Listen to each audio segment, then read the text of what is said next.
My husband's a director at a well-known company. It's something you, a high school graduate, could never achieve in your lifetime.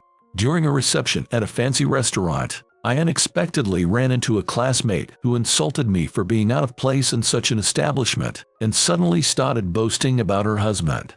She, being ignorant of who I really am, repeatedly mocked me, calling me a loser or a failure. Well then, I guess he's getting fired tomorrow. What? As I was running out of patience, I turned to her and said this. I ignored her and left the place, while she stood in bewilderment. Consequently, she fell from grace, ending up in a tragic state. My name is Michael Anderson, 46 years old. I run an apparel company. I took over the company at 35, succeeding the previous president, and became the CEO. Introduced by an acquaintance, I started working at my current job right after graduating high school, and my hard work was recognized by the president. Even now, I work hard every day with my employees for the company's growth. At 25, the president introduced me to a woman whom he considered a perfect match for me, and I married this woman, Emily, who was an employee at the same company and 3 years younger than me. We were blessed with a child soon after marriage, and now I'm the father of a daughter who's a university student. Emily resigned from her job when she found out she was pregnant and became a full-time homemaker, focusing on housework and childcare. When I became the CEO, she returned to work as my secretary. Now, with Emily's help, I'm working hard as the CEO. I was living a busy yet fulfilling life, but a certain event would soon lead me to face a major dilemma. I was raised by my single mom. My mom managed to send me to high school, but pursuing college was out of reach due to financial issues, so I decided to work instead. In my sophomore year of high school, my mom fell and was hospitalized. So, early in the morning, I worked on newspaper delivery. Additionally, I worked at a restaurant and a bar to earn a living. However, I couldn't afford to go on the school trip, no matter how hard I worked. Hearing this, my classmate, Sarah Johnson, started mocking me. I heard you can't even manage to afford the school trip. Isn't that just typical of a poor single-parent family like yours? Your mom's a total failure, unable to even shell out a few $100. Her words led her friends to join in, making me the butt of their jokes. I was furious about them mocking my mom but realized arguing was pointless. I just endured in silence. Sarah was beautiful and seemed to be the daughter of a company's president, a central figure in our class. Most of the class followed her lead, so I was ridiculed by almost everyone. But even so, there was one person I could call a true friend. Sam Jackson. Sam, who talked to me when I was alone in class and even showed concern for my mom's health, was a great guy. We became friends in our sophomore year and still go out for drinks as adults. Incidentally, I got my current job at the company, thanks to an introduction from Sam. If you're a friend of Sam's, you are more than welcome. Thanks to Sam, I owe a lot to where I am today. I truly can't thank him enough. One day, as I was thinking about inviting Sam for a drink, Emily, holding her smartphone, came from the adjacent secretarial office into my CEO office. Sorry, can I leave early today? Thinking she might be feeling unwell, I asked what was wrong. It's not me, it's Lena. She's having trouble again. She says she's too scared to move, Emily said, looking worried. I immediately told her to go and saw her off. Even after Emily left, I couldn't settle down. The truth is, I've been troubled by something for about a week now. It's about my daughter Lena's stalker.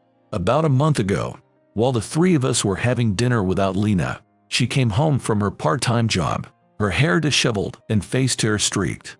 When I asked what happened, she said in a small voice, a customer tried to force me into his car. Naturally, Lena had turned him down, but he persisted. Eventually, he waited for her until she finished her duty at the restaurant, attempting to coax her into his car. Moreover, he was a man in his 50s, older than me. Naturally, Lena had turned him down, but he persisted. Eventually, he waited for her until she finished her duty at the restaurant, attempting to coax her into his car. Hearing this, both my wife and I were horrified. We immediately made her quit her job and started picking her up from university. However, that didn't put an end to it. The stalking continued, and he started showing up at her university and places where she went with friends. Feeling that I couldn't let this man go unpunished, I discussed the situation with Lena and reported it to the police. However, they informed us that they couldn't take any action since no actual harm had been done. All right then, I'll handle it myself. However, the man seemed to be very cautious and never showed up when I was watching. In short, it ended up being a waste of time. I could pick up Lena whenever she asked, but beyond that, there was nothing else I could do for her. As a parent, I felt utterly helpless. One day, while pondering what to do, the stalker approached Lena again. Lena managed to escape quickly, but out of fear, she shut herself in her room. I'm just so scared. Hearing her anguished voice, both Emily and I felt frustrated at our inability to do anything. Realizing that this couldn't continue, I asked Sam a favor for Lena's sake. After work, I immediately called Sam to a cafe near the office. What's the rush? You know, I'm pretty busy too, though maybe not as much as you. I know that, but you're the only one I can ask. I explained to Sam that Lena was frightened by the stalker and the police were of no help. You're my last hope, Sam. Can you please find out who this stalker is? I pleaded with Sam. After graduating from college, Sam had set up his PI agency. Hoping that a professional could uncover the stalker's identity, I turned to Sam. Initially joking, Sam's expression changed when he heard about Lena's situation. If it's for Lena, I've got to do it. Leave it to me, I'll find out everything as quickly as possible. Relieved by Sam's reassuring words, I explained to him about Lena's university and the nearest station. Just then, a familiar voice said, "Isn't that Sam and the poor guy?" Turning around, there stood my classmate, Sarah Johnson. Though she had aged, her beauty was unmistakable, so I recognized her instantly, but pretended not to and said, "Miss Johnson. Hey, don't call me by my maiden name. I'm now Sarah Pendragon. It's an uncommon family name, isn't it? Pendragon. That's quite uncommon. I think I only know one person with it." As I responded casually, Sarah looked back and forth between me and Sam and sneered, "You two still make such a blend duo. You'd fit better in a diner than this stylish cafe. It's out of place for you. Why don't you move to another shop?" She mocked us. Even after so many years, her fundamental character hadn't changed, I thought. We're having an important conversation. If you have no business with us, could you please leave? Sam glared sharply at Sarah, who turned red with anger and left, returning to a young man who seemed to be her companion. After that, Sam and I discussed Lena's situation in detail before leaving the cafe. A week later, Sam told me he had something to discuss, so we met again at the cafe. "I want you to look at this." The moment I saw the document Sam handed me, I was so shocked my eyes nearly popped out. Can't believe such a coincidence. I was surprised too. Not just me, but Sam seemed surprised as well. But with this much evidence, we can act. Let's get moving. Just as I was about to say something, Sam said, "Can you give me just 2 or 3 more days?" He wanted me to wait before taking action. Thinking of Lena, I honestly wanted to end this as soon as possible. Even now, Lena is struggling to leave the house, and I've been forcing her to go to university just to catch the perpetrator. But there might be a reason why Sam is asking this. With that thought, I reluctantly nodded in agreement. The next day, after learning the shocking truth, I went to a high-end restaurant for a business dinner. As I stood up to go to the restroom, there she was again, Sarah Johnson, exclaiming, "What is a poor guy like you in a place like this?" Even more out of place than at the cafe. While thinking how unlucky I was to run into her, I told her I was here for work, to which she replied, "For work? That's a lie. There's no way a high school grad from the bottom can have a decent job. You must be working in some insignificant factory, right?" She mocked me without even knowing my job, just making assumptions. Actually, I happened to be a CEO. I was so angry that I retorted back at her. A high school grad as a CEO? Impossible. Even if it's true, it must be some tiny company with 1 or 2 employees. That's not a real company.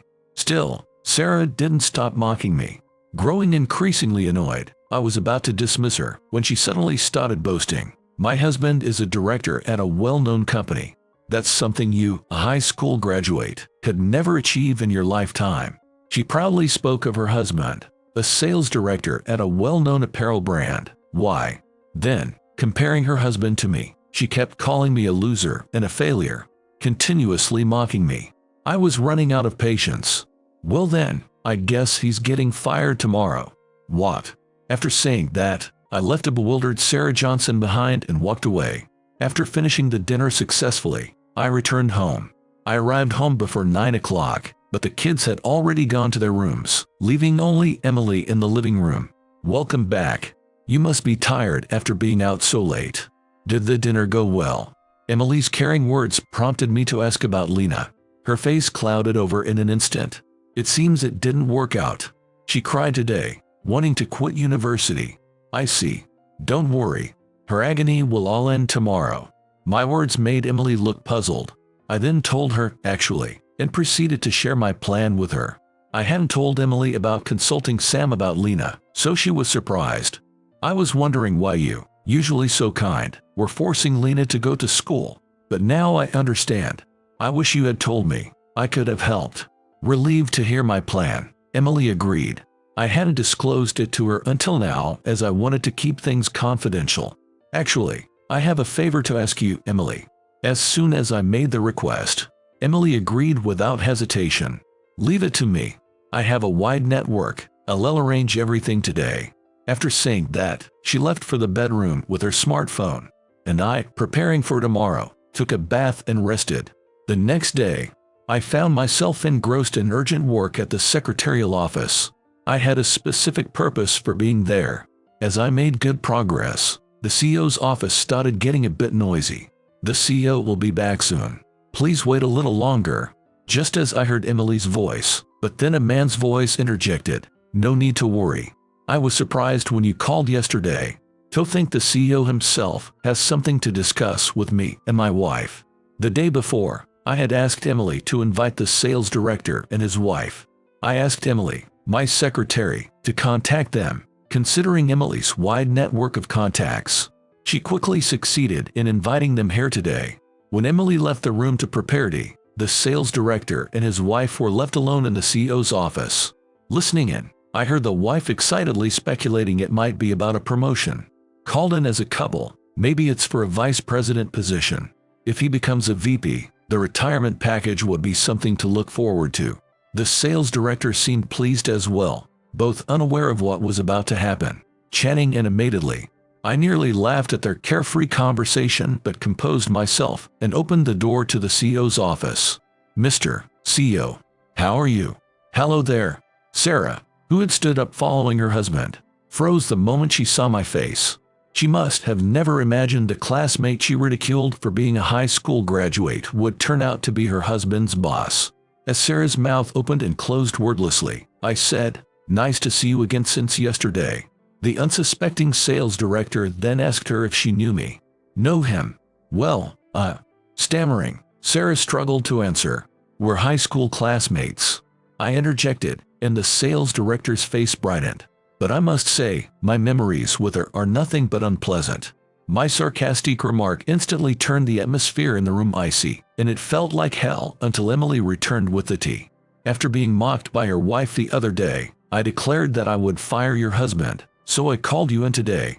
Reacting quickly to my words, the sales director began to scold Sarah. Did you really say that? And to mock the CEO. What were you thinking? But I didn't expect a high school graduate to be a CEO, Sarah tried to justify. Even when the sales director told her to apologize, she showed no sign of doing so. I deeply apologize for my wife's grave disrespect, but to be fired over just this incident. Could you please reconsider this time? Desperate to keep his position, the sales director repeatedly apologized, but Sarah seemed indifferent to his apologies. It appears your wife is not at all remorseful. Pointing this out to the sales director, Sarah retorted angrily, why should a high school dropout like you be a CEO? It's your fault for not saying it. And firing over something like this is wrongful dismissal. The sales director hurriedly tried to silence her, but it was too late. I decided to explain to Sarah how I became the CEO.